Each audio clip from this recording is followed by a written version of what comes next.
في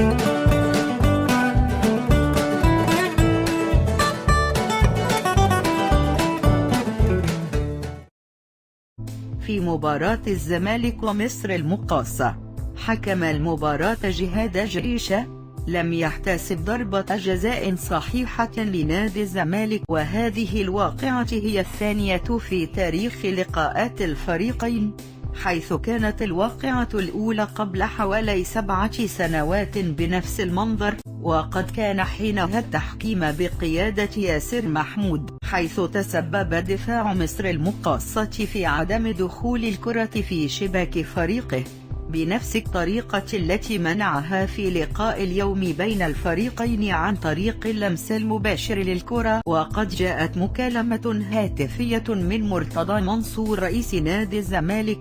وقد أمر محمد حلمي المدير الفني لنادي الزمالك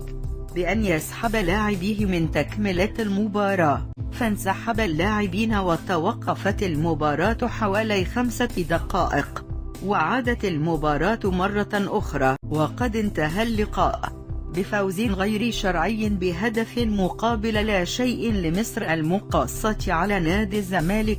وقد صرخ مرتضى منصور في أحد البرامج التلفزيونية وقال إنه فاض به الكيل من التحكيم المصري في الفترة المؤخرة، ومن المحتمل أنه سينسحب من الدوري العام المصري إذا ظل التحكيم ضده باستمرار هكذا. وقد تلفظ اللاعب علي جبر بلفظ سيء للغاية شاهدناه في الكاميرات.